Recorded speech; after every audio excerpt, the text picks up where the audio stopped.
Salope et bienvenue dans une autre analyse vidéo.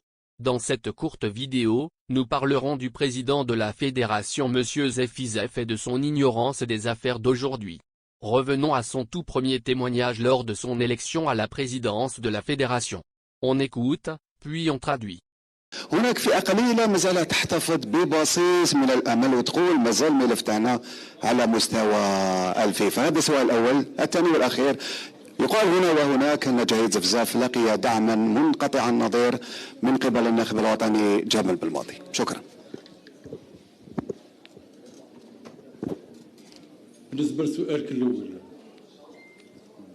ما نظنش أنه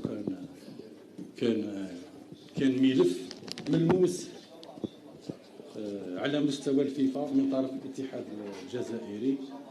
ماناش نستنى في حاجه يعني بالنسبه لهذا. حنايا رانا بدينا في عمل avec des objectifs bien précis. On va seulement, pour parler de la première question, le journaliste a dit, il y a peu de gens qui croient encore, on a un lourd dossier avec la FIFA. La réponse de Monsieur Zefizef a été, je ne pense pas que nous ayons un dossier de la fédération algérienne spécifique, avec la FIFA avec des mérites et des attentes. Allons maintenant à la dernière conférence de presse de Monsieur Zefizef et voyons si nous pouvons le comprendre ou même donner un sens à ce qu'il communique. سابق لأوانه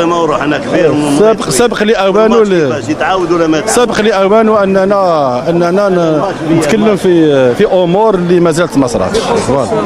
L'homme à côté du président de la fédération Zefizef avait demandé si le match Algérie-Cameroun serait rejoué, et la réponse du président de la fédération était tellement stupide qu'il continuait à regarder la presse et à dire au micro que nous ne pouvions pas parler de choses qui ne se sont pas produites encore. Apparemment, si on regarde la première conférence de presse où Monsieur Zefizef a été élu à la tête de la fédération algérienne et qu'on regarde sa dernière conférence, on en conclut qu'il a pris un virage à 180 degrés. Il n'a ni confirmé ni nié que le match sera rejoué, mais il n'a certainement pas dit que nous n'avions pas de dossier avec la FIFA ou que notre dossier était clos. Il a donné l'impression qu'il y a de la lumière au bout du tunnel. Honnêtement et basé sur beaucoup de sources.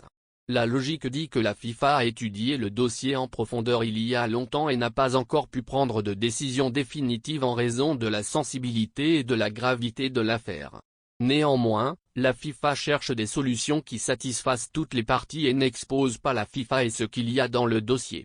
C'est pourquoi, rejouer le match a été proposé plus tôt, mais bien sûr cela a été refusé, et maintenant il est trop tard. À moins que des exceptions ne soient faites. La bonne nouvelle, beaucoup de voix disent que la décision est en faveur de l'Algérie. Et il y a des indications pour cela. Passons maintenant aux rumeurs. Saviez-vous que le Brésil a demandé un match amical contre la Tunisie? Vous vous demandez pourquoi.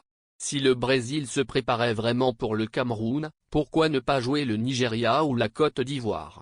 Nous vous avions annoncé dans une précédente vidéo que l'Algérie avait programmé un match amical contre l'Argentine. Pouvez-vous mettre 2 et 2 ensemble?